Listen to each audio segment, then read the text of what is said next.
Alléluia. On va s'asseoir dans la présence de Dieu.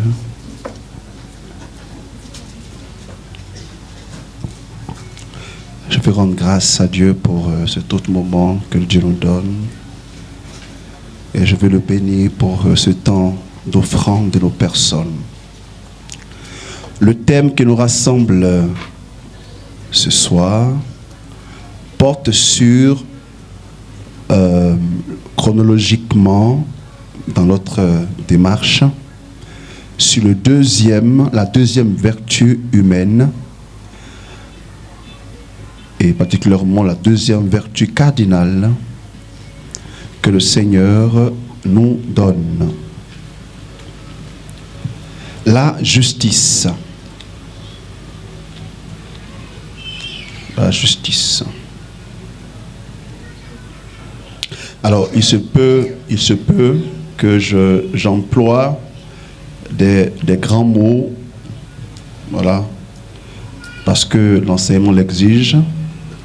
Alors, si j'emploie un grand mot que tu ne comprends pas, pas de panique, d'accord? Il se peut que tu comprennes après.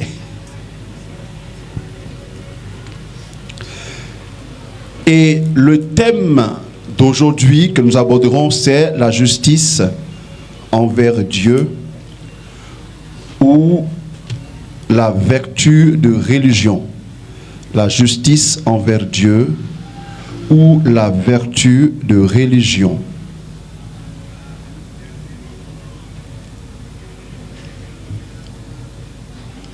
Il se peut que ce soir, nous ayons une autre conception de la justice, qui n'est pas opposée sûrement à la conception que nous avions ordinairement, mais il se peut qu'on ait une autre dimension de cette justice. Alors, la première chose que je voudrais dire de la justice est de donner la définition de la justice.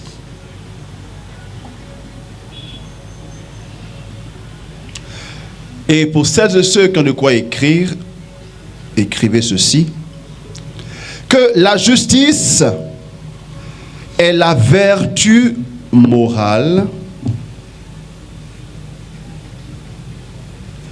la vertu morale. Alors, il y a E à la fin de moral, hein. Il y a le moral, il y a la morale.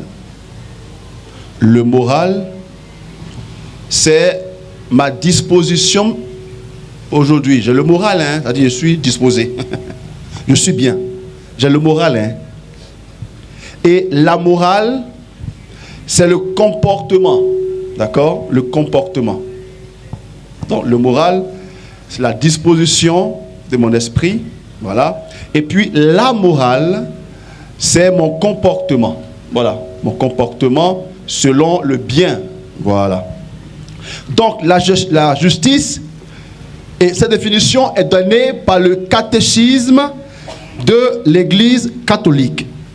Vous vous souvenez, c'est ce même livre où j'ai tiré ce que l'Église dit de la chasteté, hein, que j'ai employé la semaine dernière.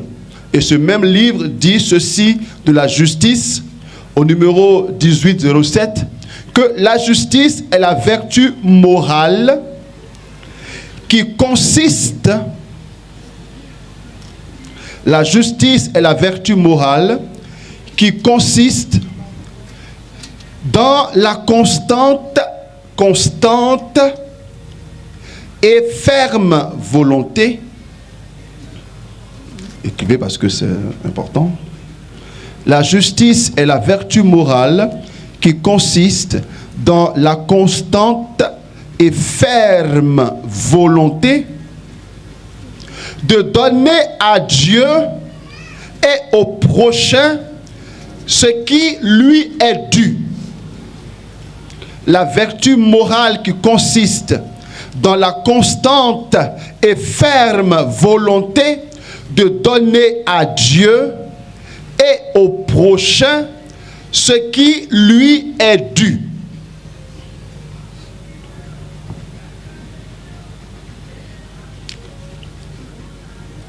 la constante. Constante. Car qui dit vertu, frères et sœurs, qui dit vertu, dit la constance dans la pratique du bien. Quelqu'un est vertueux que lorsque, dans telle vertu, il y vit constamment. Le bien que nous faisons une fois en passant, ce n'est pas encore de la vertu. D'accord?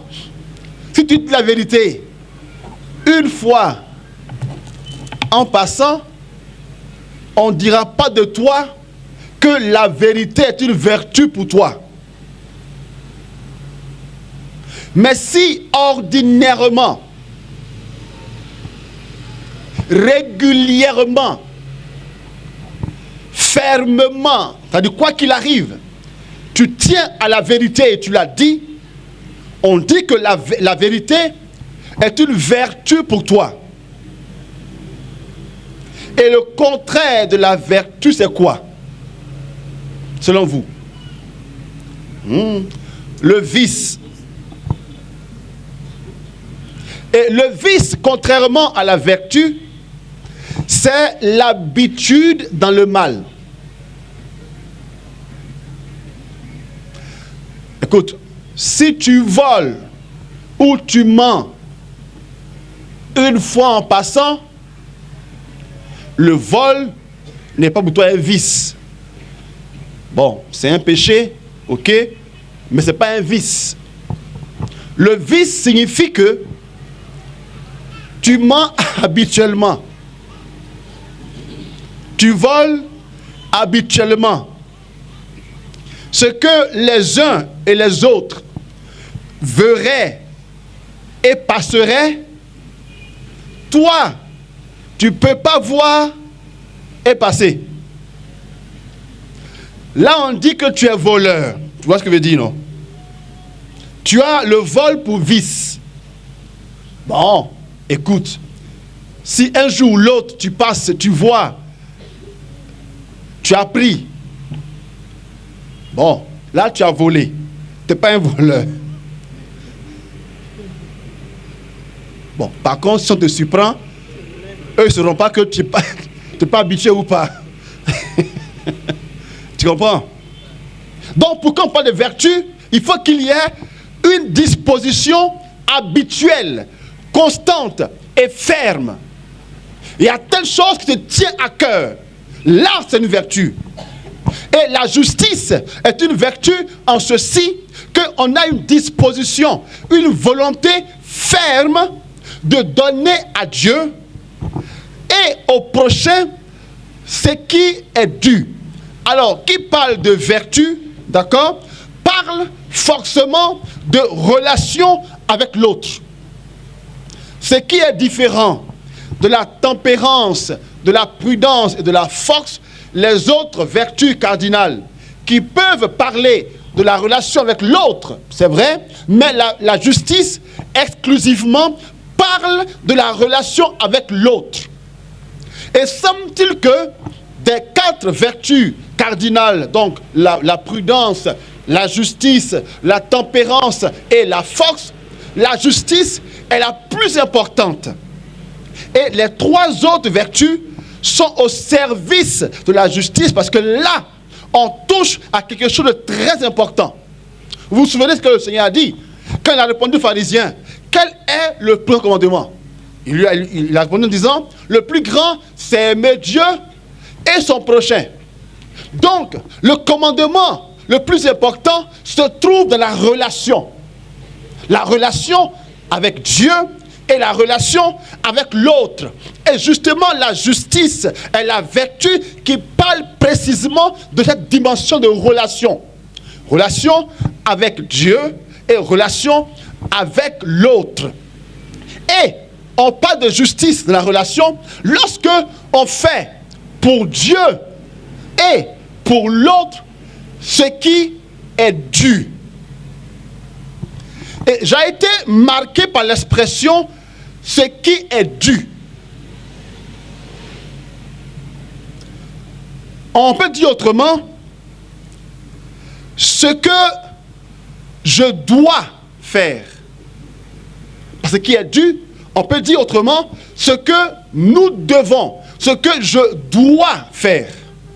Donc, on voit qu'il y a un devoir là-dedans. Il y a un devoir, dû, devoir. Donc, dans la justice, il y a le concept de devoir qui s'impose.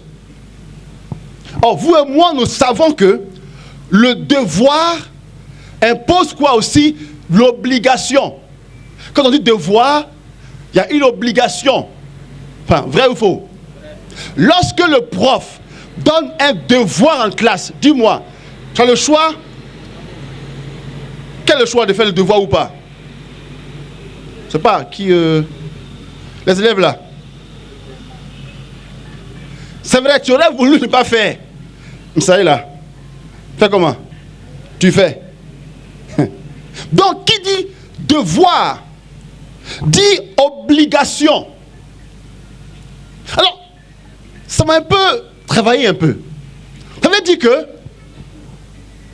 dans la relation avec l'autre et avec Dieu, il y a derrière une question d'obligation.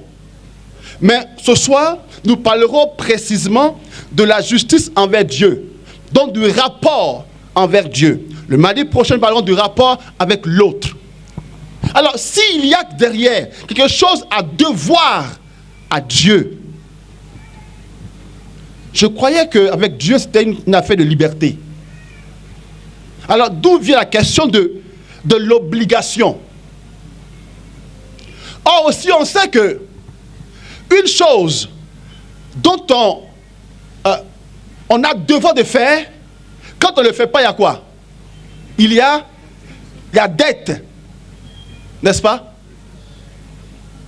Mais en quoi est-ce que on doit avoir une dette envers le Seigneur? C'est clairement dit, hein?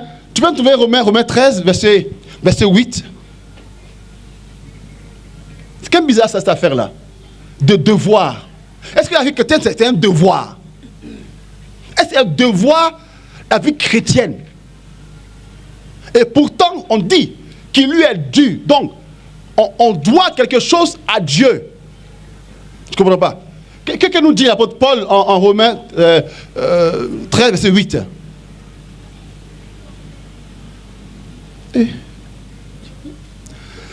La dette, n'ayant aucune dette envers le prochain, si ce n'est la dette de l'amour. Ça veut dire qu'il y a une affaire de dette dedans.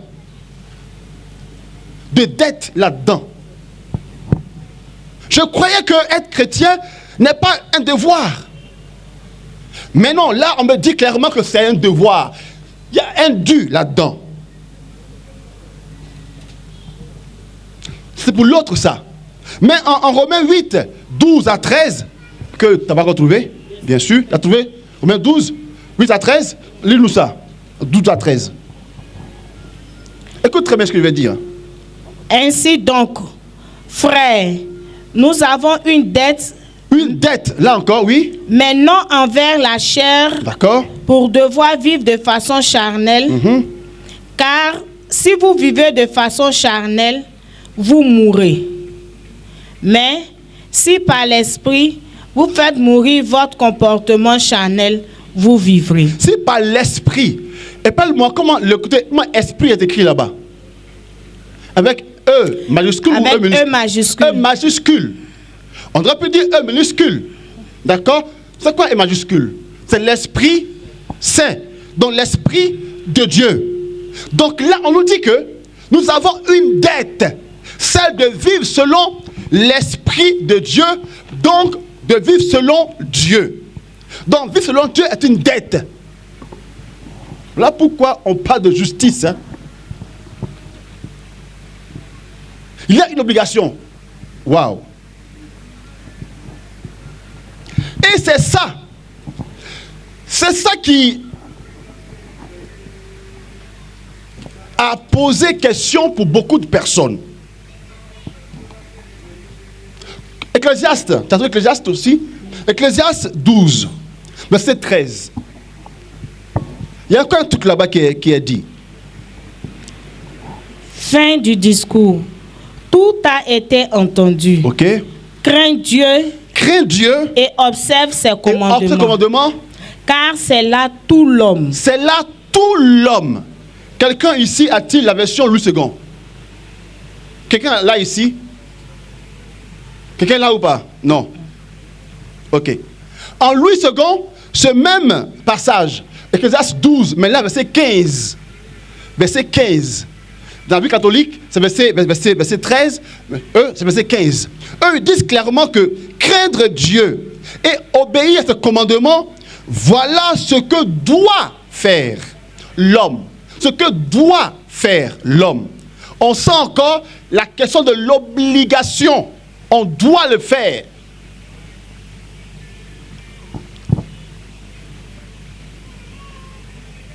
Donc, on doit croire que Dieu existe. On doit l'adorer. On doit l'aimer. On doit le prier. On doit ceci. On doit cela. Mais quand même, ça jette un discrédit sur Dieu.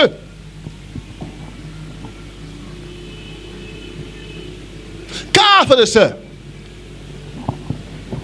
ce qui est dû, c'est-à-dire que Dieu demande donc, Dieu exige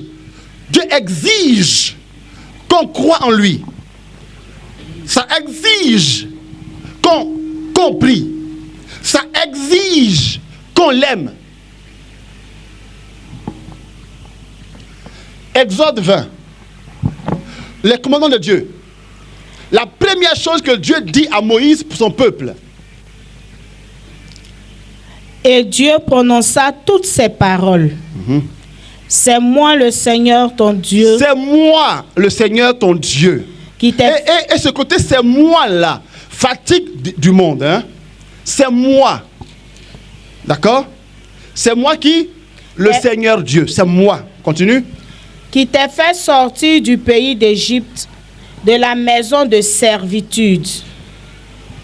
Tu n'auras pas d'autre Dieu face à moi. Que moi. Tu ne te feras pas d'idole, ni rien qui ait la forme de ce qui se trouve au ciel là-haut, sur terre ici-bas, ou dans les eaux sous la terre. Tu ne te prosterneras pas devant ces dieux, et tu ne les serviras pas, car c'est moi le Seigneur ton Dieu. C'est moi le Seigneur ton Dieu. Donc c'est moi.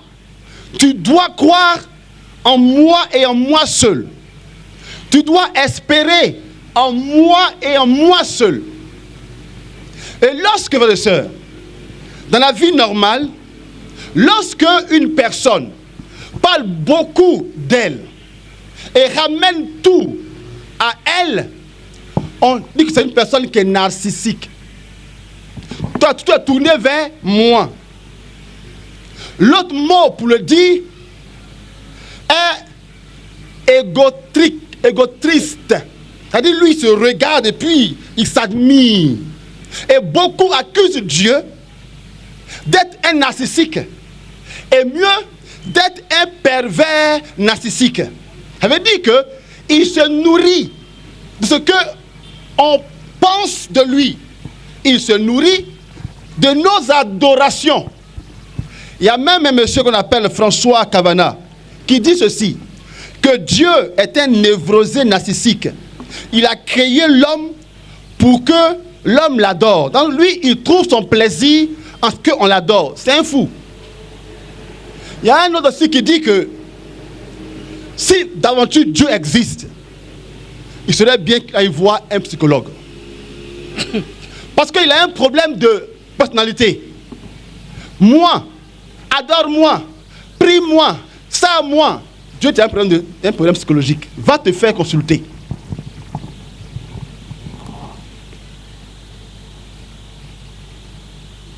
Mais est-ce que vraiment, frères et sœurs, notre rapport avec Dieu est un rapport d'obligation? Est-ce que vraiment, c'est donc on dit qu'on est dû?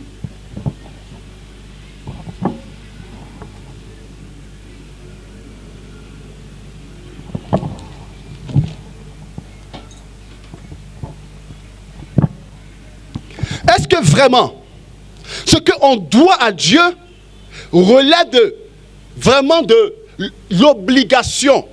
Ou est-ce que nous sommes que des pions que Dieu a créés pour sa propre satisfaction, pour son propre plaisir? Est-ce comme ça que vraiment il se présente le Seigneur pour nous? Car c'est comme ça que beaucoup de personnes, les athées, c'est comme ça qu'ils voient Dieu. Un être narcissique qui jouit de notre adoration. Amen. Et on vient encore d'entendre, notre Église catholique dit clairement que nous devons quelque chose à Dieu. Et la justice est de pouvoir vraiment donner à Dieu ce qui lui est dû. Mais est-ce que vraiment on doit quelque chose à Dieu par obéissance? Ou en d'autres termes, est-ce que Dieu se nourrit personnellement de notre adoration? Ça lui fait du bien personnellement à lui quand on le prie? De sorte que quand on ne le prie pas, il est en colère. Et il a dit lui-même encore, je suis un Dieu jaloux et je punis. Quand on lit Exode 20 là, verset 5 là. Je suis le Seigneur ton Dieu, oui. Un Dieu exigeant. Un Dieu exigeant. D'autres on dit un Dieu jaloux. Un Dieu jaloux. La jalousie, c'est justement le comportement des narcissiques. Ok? Poursuivant la faute des pères chez les fils. Comment? Poursuivant la faute. Poursuivant. C'est-à-dire si tu as mal fait. Oui. Et toi, et tes enfants, et leurs enfants, moi, je les poursuivrai. Là, ils vont rentrer. On va rentrer ensemble. Continue. La faute des pères chez les fils sur 3 et 4 générations. S'ils me haïssent. Ça là, c'est pas un pervers qu'elle a là.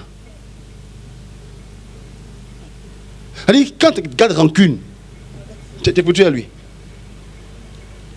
Mais est-ce que c'est cela vraiment le Seigneur? Est-ce que vraiment ce Dieu-là attend de nous qu'on puisse être des esclaves? Lui être comme des soumis? Et que lui, dans cette soumission, il tire un plaisir? Eh bien, on va voir si c'est cela. Et quand on va comprendre cela, alors là, on comprendra ce que veut dire la justice envers Dieu. Première chose, le psaume 89, verset 2, 90, selon la Bible, dit quoi? Je chanterai toujours les bontés du Seigneur. 89? 89, verset 2. Donc, va à 90 alors. Parce que ça, c'est l'un ou l'autre, selon la Bible. Verset 2. Avant que les montagnes naissent et que tu enfantes la terre et le monde, depuis toujours, pour toujours, tu es Dieu. Tu es Dieu. Avant que toutes choses n'existent, toi, le Seigneur, tu existais déjà. Là, frères et sœurs, on veut parler de l'éternité de Dieu. Écoutez-moi très bien. Quand tu seras confronté à un athée et qui vient te dire que ton Dieu là, c'est un Dieu bizarre. Il n'y a pas longtemps, sur Facebook, sur TikTok, j'ai vu un monsieur dont la vocation est de prouver que Dieu, soit il n'existe pas, soit c'est un gars bizarre. Et moi, j'aime écouter ça. Car quand j'écoute ceci, ça me donne de l'argument pour voir qu'est-ce que je dois justement prêcher. Les chrétiens, frères et sœurs, surtout nous catholiques, on entend beaucoup de choses contre notre Dieu, nos pratiques, nos doctrines. On entend, on a mal, mais on ne sait jamais comment répondre. Dernièrement, on a encore attaqué le purgatoire. Vrai ou faux? Oui. Voilà. Tu as eu mal, non? Tu as eu mal, c'est ça? Mais que peux-tu répondre, toi, à cela? Là, il y a un proto qui démonte ton purgatoire. Tu as quoi à faire, toi? Tu fais quoi? Oui, en général, on s'appeler et tu pries. Ça, non? Oui, tu as fait adoration. Mais à part ça, tu fais quoi d'autre? Tu bégayes. Eh bien, si on te dit que ton Dieu est un Dieu narcissique, un Dieu qui est bizarre, écoute ceci. Dites d'abord ceci, que Dieu est éternel. Ça veut dire quoi, éternel? Ça veut dire que il n'a ni commencement, ni fin. En fait, Dieu, avant même que les choses existent, lui, il existait déjà. En fait, il est en dehors du temps. Le temps même est une création de Dieu. D'accord? Le temps est une création de Dieu. Et c'est à cause du temps que les choses peuvent changer. Dites-moi. C'est le temps qui fait effet sur les choses au point où les choses peuvent changer. Le monde, tel qu'il a été il y a 1000 ans, n'est pas le même monde aujourd'hui. Pourquoi? À cause du temps. Même toi, il y a 10 ans, il y a 15 ans, c'était différent de maintenant. À cause de quoi? À cause du temps. Plus le temps passe, plus toi et moi, nous changeons. Un fruit, tu le portes aujourd'hui. Dans 2 jours, le fruit va changer. Une maison, telle qu'on l'a construite il y a 10 ans. Après 10 ans, le temps fait l'effet. Pas le seul. C'est à cause du temps qu'on parle de changement, de transformation, d'évolution. Or, le temps n'a aucune prise sur Dieu, puisque Dieu, il est en dehors du temps. Je parle chinois ou je parle français? Vrai ou faux ça? Mais si Dieu est en dehors du temps, donc, est-ce que le temps a une prise sur Dieu? Non. Donc Dieu ne peut pas changer. Il ne peut pas changer. Il ne peut pas évoluer. Rien en lui ne peut évoluer. Rien en lui ne peut changer. Ça veut dire, si Dieu ne peut pas changer, eh bien rien ne peut lui apporter du plus ou du moins. Le plus et le moins sont des choses du temps.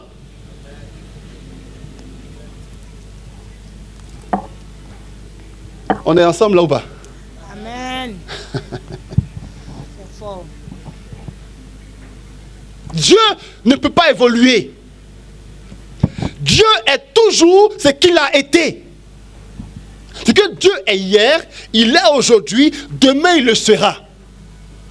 Ce que Dieu est, il y a pour nous 1000 ans. Pour nous 1000 ans. Parce qu'en Dieu, il n'y a pas de 1000 ans. En Dieu, il n'y a pas de temps.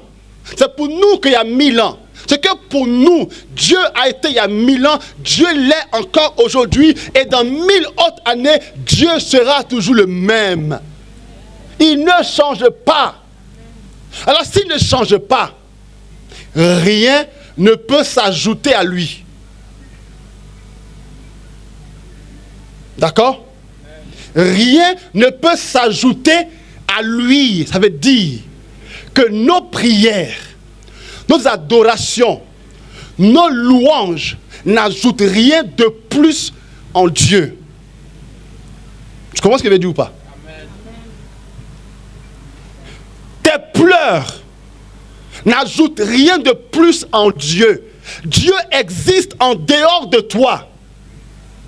On appelle cela en grand français, écrivez l'acéité de Dieu. Acéité de Dieu. A-S-E-I-T-E. Acéité de Dieu. Dieu existe par lui-même et pour lui-même. D'accord? À la messe, à la préface, une préface où on dit car il est juste bon de te rendre grâce. La 4e préface commune dit que nos louanges n'ajoutent rien à ce que tu es. D'accord? Nos louanges n'ajoutent rien à ce que tu es. Ça veut dire que, frères et sœurs, Dieu en lui-même n'est pas nourrissable. Il n'est pas nourrissable, encore moins ne se nourrit pas de nos prières. Il ne se nourrit pas de notre adoration. Il ne se nourrit pas de nos jeûnes. Il n'est pas influençable. Parce que l'influence veut dire encore un changement de mentalité. Voilà pourquoi le Seigneur Dieu ne peut pas ne pas nous aimer. Il ne peut pas ne pas nous aimer parce que son être entier n'est que amour. Et l'amour qu'il ressent pour nous ne change pas, ne varie pas en fonction de toi ou de moi. Ce n'est pas ton péché qui fait que Dieu change de regard sur toi. Ce n'est pas non plus ta vie sainte qui fait encore que Dieu change sur toi de regard. Un coup, il t'aime moins. Un autre coup, il t'aime plus. En Dieu, ça n'existait pas de plus ou de moins. En Dieu, c'est la constance. Le même regard qu'il pose sur toi quand tu as péché est le même regard qu'il pose sur toi dans ta gloire. Rien ne le change. Voilà pourquoi je dis ceci. Lorsque tu as fait un avortement, oh c'est grave. Mais laisse-moi te dire que le regard de Dieu n'a pas bougé d'un iota. Et crois-moi, tes nombreux jeunes, c'est bien, mais ces jeunes n'ajoutent rien à l'amour de Dieu pour toi. Va à Fatima, de Côte d'Ivoire à Fatima, à genoux, c'est une bonne chose. Je dirais c'est quoi ça, quelle est la conséquence? Mais Dieu n'est pas transformé à cause de ta pénitence d'ici à Fatima. L'homme le Seigneur, frères et sœurs, ce qu'on lui doit, c'est pas que ça le nourrit. Amen. Donc si quelqu'un un jour te dit que comme tu as trop péché, Dieu ne t'aime plus, dis-lui, va revoir ta conception théologique de Dieu. Je vais dire à quelqu'un ceci de puissant. Les hommes peuvent changer leur regard. Le Père Étienne peut avoir un regard sur toi qui est différent. Le pape lui-même peut avoir sur toi un regard qui est différent. Mais je te dis ceci. Dieu est incapable de porter sur toi un autre regard. Donc, frères et sœurs, tout ce qu'on doit à Dieu, tout le culte qu'on doit à Dieu, car la justice envers Dieu, c'est quoi? C'est tout le culte qu'on lui doit.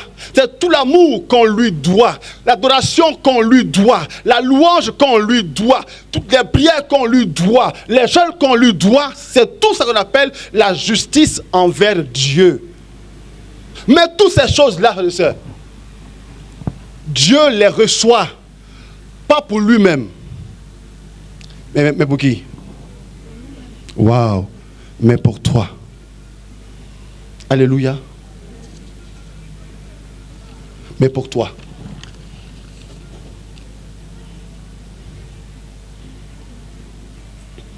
Mais alors, si Dieu ne se nourrit pas de toutes ces choses-là, pourquoi on dit que cela est dû?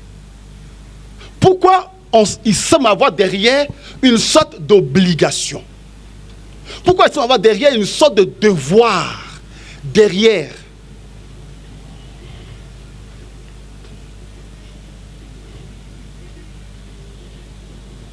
Deutéronome 30, versets 15 à 16. Écoute ceci. Pourquoi? Pourquoi alors on doit vouer un culte à Dieu? Pourquoi on doit vouer un culte? Pourquoi on doit croire en lui? Si nous on pense que Dieu n'est pas quelqu'un qui se nourrit de nos prières, alors pourquoi nous on doit le prier? Deutéronome 30, 15 à 16, dit quoi? Les deux voies. Je mets aujourd'hui devant toi la vie et le bonheur. Je mets devant toi. Dans notre Bible, on dit je te propose. D'accord? je te propose 2 voies. La vie et la mort. Et alors? La mort et le malheur. D'accord. Moi qui te commande aujourd'hui. Moi, je te commande, mais d'autres Bibles, je te propose D'aimer le Seigneur ton Dieu. d'aimer le Seigneur ton Dieu. De suivre ses chemins. Suis ses chemins, De garder ses commandements. garde ses commandements, Ses lois et ses coutumes. tout ça, Alors alors tu vivras. tu vivras. En fait, le devoir à Dieu, les cultes à Dieu, donc la justice à Dieu, ne sont pas pour Dieu. Donc, allons dire à ceux qui sont athées, et qui ne croient pas en Dieu, que s'ils ne croient pas en Dieu, ça c'est leur problème. Mais ils ne peuvent pas accuser Dieu d'être un égocentrique, de faire tourner tout vers lui. Parce que lui, il n'a aucun intérêt. Amen. Si Dieu voulait, quelqu'un a dit que Dieu a créé l'homme pour que l'homme l'adore bêtement. Et beaucoup de athées disent que les chrétiens sont bêtes. Ils ne réfléchissent pas. Car pour eux, il faut, si seulement on réfléchit un peu, on va voir que Dieu ne mérite même pas qu'on croit qu'il existe. Mais moi, je vais dire ceci. Que si vraiment Dieu voulait créer l'homme pour que l'homme soit contraint de l'adorer, il n'aurait pas créé l'homme libre. Amen. Il aurait créé l'homme comme un robot. Comme ça, il adore. Mais Dieu a commis une erreur. Il a créé l'homme libre. Et aujourd'hui encore, plus qu'hier, on comprend que l'homme est tellement libre qu'il peut choisir d'adorer Dieu ou pas. Alors là, on ne peut pas accuser Dieu d'avoir fait l'homme pour tirer une satisfaction personnelle de l'adoration de l'homme.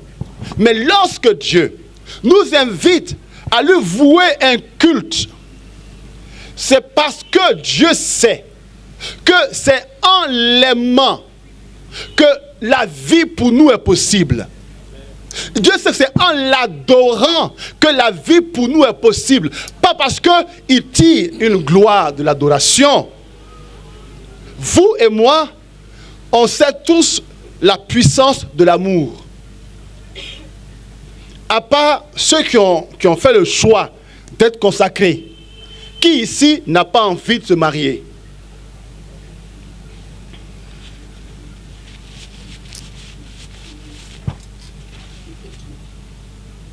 Je pose ma question autrement. À part ceux, à part moi ici, qui ici a envie de se marier? Toi, t'as pas envie de... Levez la main. Aïe! Tu as vu chrétien, non? Ils ne savent même pas si l'ange est là pour voir les gens. En même temps pour faire. Aïe! Mais dis-moi, pourquoi tu as envie de te marier? Pourquoi? Pourquoi? Pourquoi? Car tu sais que dans le mariage, on y trouve l'amour. Et que l'amour est ce qui fait vivre. Vrai ou faux? Nous sommes tous des désireux d'amour. Même si moi, frère et sœur, je ne suis pas marié à une femme, mais je vis de l'amour. J'aime l'amour. J'aime qu'on m'aime. C'est juste que mon amour a été réorienté. Je ne le cherche pas en l'humanité, je le cherche en Dieu. Frère et sœur, si j'apprends un instant que Dieu ne m'aime plus, je suis mort. Si j'apprends, si quelqu'un réussit à me convaincre que le Dieu que je dis qu'il m'aime ne m'aime pas ou ne m'aime plus, la vie ne mérite plus qu'elle devait être vécue.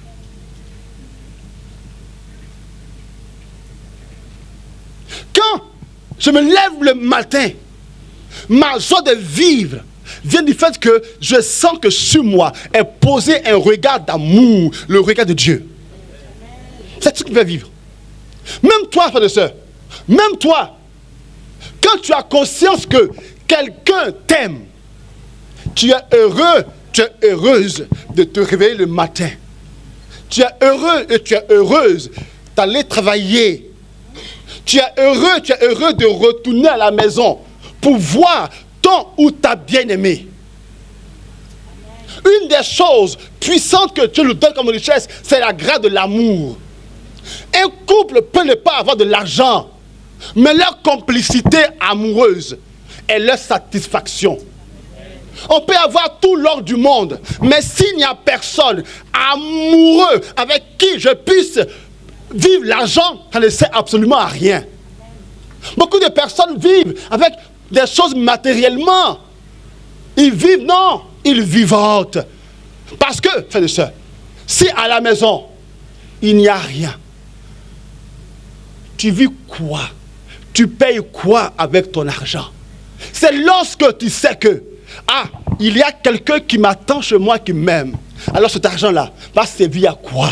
Lui acheter des fleurs, lui acheter une voiture, lui acheter ceci ou cela pour faire plaisir.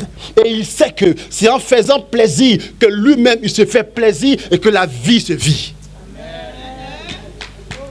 Et que Dieu, il sait cela, puisque lui-même, il est amour, son être est un être d'amour. Et il a créé l'homme, non seulement par amour, mais il a créé l'homme comme amour. De sorte que sa vie n'est vie que parce qu'une vie d'amour est connectée à l'amour. Et lorsque Dieu nous invite à nous connecter à lui, c'est parce qu'il sait qu'en connexion avec lui, il y a un transfert de gloire qui se manifeste. Alors quand Dieu dit choisis la vie, choisis la vie et la mort, il dit choisis, aime-moi et tu verras, parce que je sais en moi qui je suis l'amour, je sais moi qui je suis, je procure l'amour, je sais moi qui je suis, je le conforte d'amour. C'est en connexion avec l'amour que la vie est possible. Alléluia. Donc tout le culte envers Dieu est un culte d'amour, est une connexion d'amour, sans plus. L'apôtre Paul peut dire en Romains 12, verset 1, par les compassions de Dieu, offrez vous-même à Dieu comme un sacrifice de bonne odeur. Offrez-vous à Dieu. Offrez-vous à Dieu. C'est là le véritable culte. Ou encore c'est là la vraie religion. S'offrir à Dieu. Parce que l'amour est de l'ordre de l'offrande. Parce que Dieu a tant aimé le monde qu'il a offert son Fils. Qui aime, offre, s'offre. Le Christ lui-même, parce qu'il aime l'humanité, il aime l'homme lui-même, il se donne. Il dit ma vie, on ne la prend pas, mais par amour, je me dessaisis de ma vie. J'offre ma vie par amour. L'offrande est accueil de l'amour. L'amour est accueil de l'épanouissement. Nos louanges n'ajoutent rien à Dieu, mais nous rapprochent de lui, nous met en connexion avec lui. La justice envers Dieu, c'est la connexion que nous avons à manifester avec Dieu. Mais alors, d'où vient le côté devoir, le côté obligation?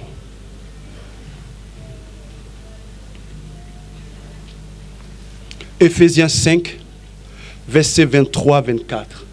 Frère, est-ce que tu te sens obligé d'aimer Dieu? Sens-tu que c'est pour toi un devoir d'aimer Dieu? Oui ou non? Sens-tu que pour toi c'est un devoir d'aimer Dieu, oui ou non? Oui, mon Père. Tu es sûr que c'est un devoir? En quoi c'est un devoir? Tu sais pas. C'est maintenant que je te propose une explication. En quoi est-ce un devoir d'aimer Dieu? En quoi est-ce un devoir afin que nous donnions à Dieu ce qui lui est dû? Éphésiens 5, 23 à 24, en parlant de couple. De couple, voyez quelque chose. Vas-y. Car le mari est le chef de la femme, D'accord. tout comme le Christ est le chef de l'Église, Ok. lui le sauveur de son corps. Mhm. Mais comme l'Église est soumise au Christ, Comme l'Église est soumise au Christ, que les femmes soient soumises en tout à leur mari. en tout à leur mari. Comme quoi? Un peu avant. Comme l'Église. Comme l'Église est soumise au Christ. Dites-moi. Comme l'Église est soumise au Christ. Comme l'Église est soumise au Christ. Est-ce qu'on dit que le Christ soumet l'Église?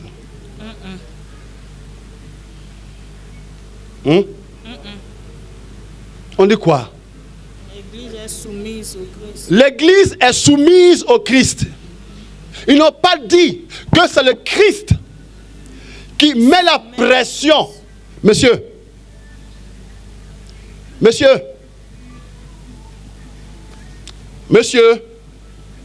c'est l'Église qui se soumet.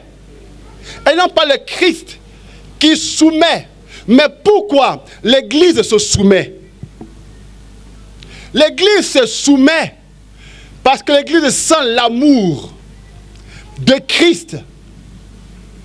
Écoutez, lorsque on est marié, homme et femme,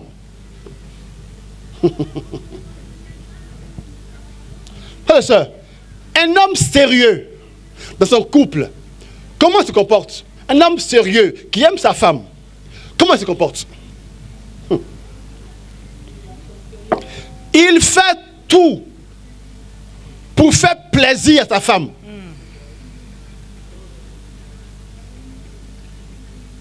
Il fait tout pour lui faire plaisir et vice-versa. Ils font tout pour se faire plaisir au point de renoncer à des choses qu'ils peut-être auraient voulu faire, mais à l'idée que ce que eux, ils pensent vouloir faire, cela peut blesser leur amour, ils s'abstiennent. Amen. Il aurait voulu. Mais là, il y a quelqu'un d'autre qui compte pour lui.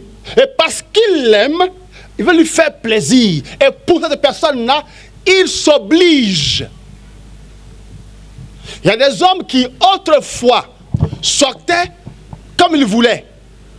Quand ils finissent le travail, ils vont chez les amis, ils causent, tout cela. Mais dès l'instant qu'ils sont en couple, ils se disent: ma bien-aimée est là-bas. Quand je finis le travail, à la maison directe, même si de dehors on m'appelle, que mes amis disent: et à lui là, sa femme qui le commande. J'ai dit oui. Elle me commande bien. Et je vais aller à la maison bien. Je parle des hommes qui aiment les femmes. Excusez-moi, je parle des hommes qui aiment les femmes. J'ai du mal avec cet amour-là qui fait qu'on aime ma femme. Je l'aime beaucoup, hein. Mais je sors du lundi au dimanche. Et elle est toujours à la maison avec les mêmes. C'est elle seule qui doit être à la maison sérieuse. Et toi-même, tu es dehors. Et tu dis que tu aimes ta femme. Excuse-moi, j'en doute.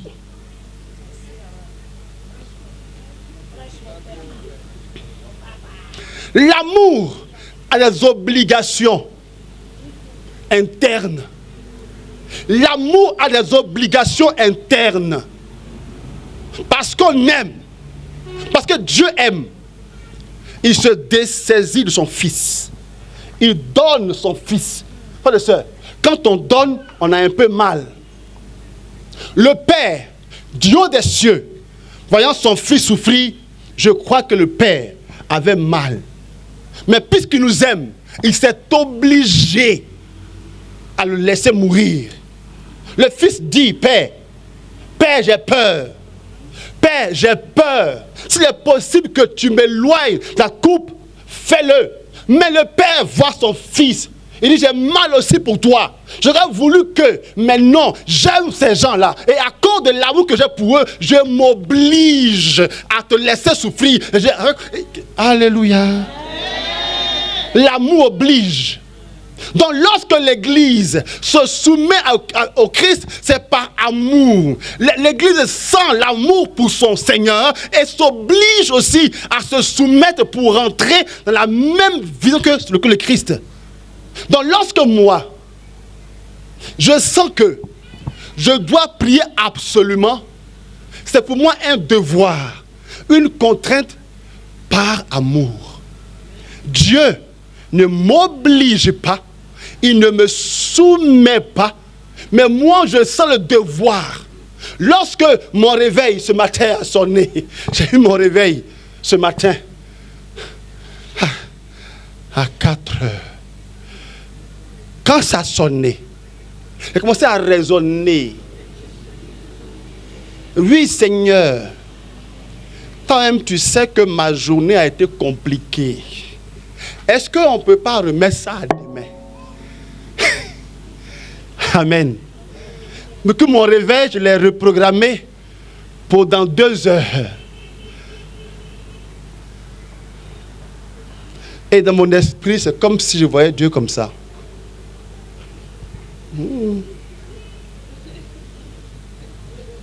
Amen.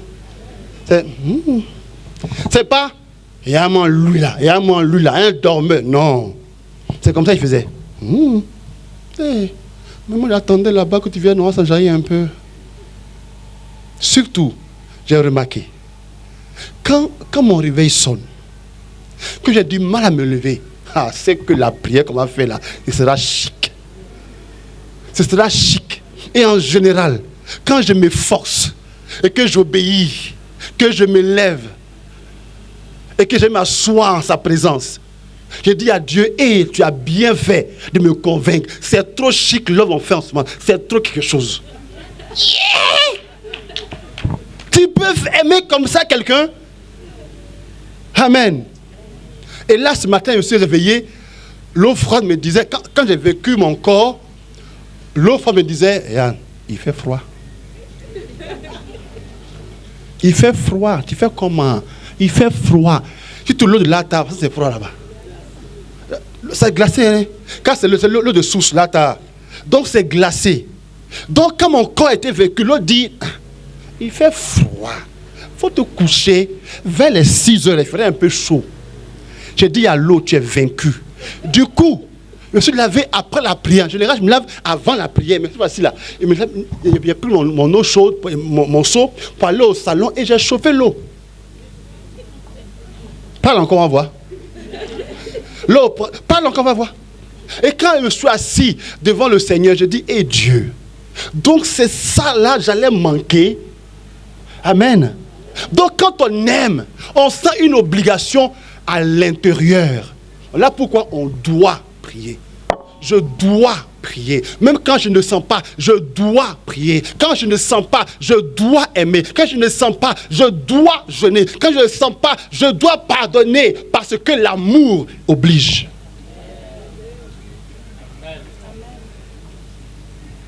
Alors, monsieur, Éphésiens 5, 25 à suivant. Monsieur, écoute ceci. Monsieur le soumetteur. La femme doit être soumise. Marie, aimez vos femmes comme le Christ a aimé comme le Christ a aimé. Or, le Christ n'a soumis personne. Même quand le Christ a vu Judas aller le tuer, qu'est-ce qu'il lui a dit? Qu'est-ce qu'il lui a dit? Que tu as à faire là? Fais-le bien. Il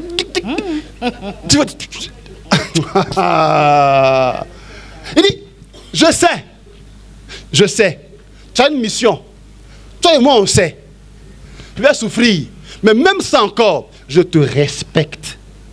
Même ça encore, je t'aime. Même ça encore, je suis avec toi. Même ça encore, je suis là. Fais le bien. Le Christ ne soumet personne. Parce qu'on aime. La suite est quoi? Et s'est livré lui-même Et s'est livré, elle. Qui ça? Le Christ. Hein? Marie, aimez vos femmes comme le Christ. Comme le Christ. Écoutez, beaucoup pensent que la soumission, la femme qui se livre, c'est elle qui se livre. Elle n'est pas d'accord, mais elle fait, elle se livre. Elle ne veut pas, mais elle fait, elle se livre. On nous dit que Marie, c'est le Christ qui s'est livré pour l'Église. Voilà pourquoi l'Église librement se soumet. Si tu veux que ta femme se soumette, toi-même, comment te soumettre à ta femme en t'offrant à elle? Ça même. Amen. Regardez-moi ça. Regardez-moi ça. Regardez-moi ça. Regardez-moi ça. Regardez-moi ça. Continue. Elle est perdue. Elle est enchaînée, elle est perdue.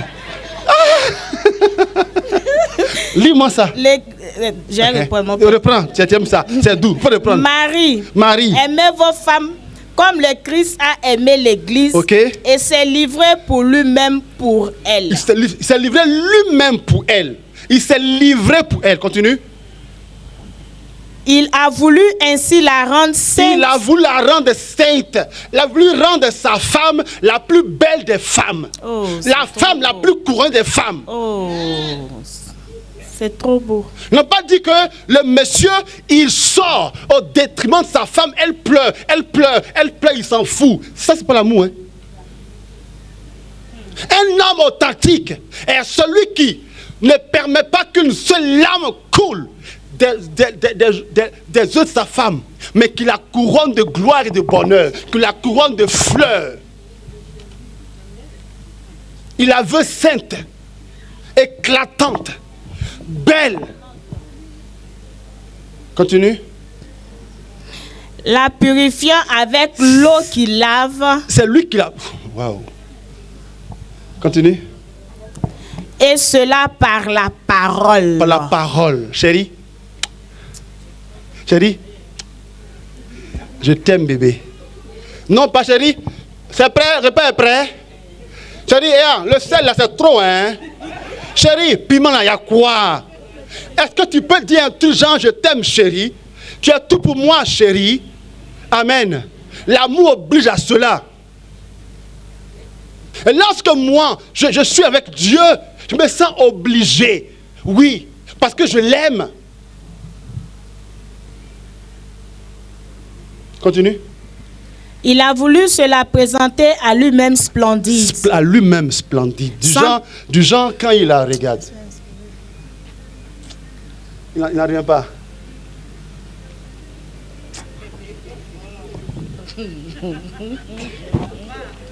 C'est trop.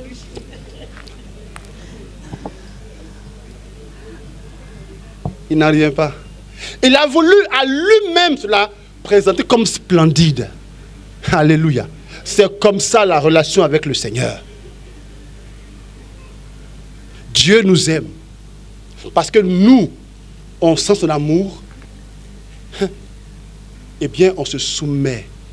Et un homme disait, qui a tout compris à la femme, il dit, la meilleure manière pour que ta femme, quand tu parles, elle obéisse, sans réfléchir. Sois tendre, aime-la, tu vas voir. Aime-la. Prends-la bien. Chouchoute-la. Fais ceci. Fais cela, tu vas voir. Tu dis, elle dit, oh.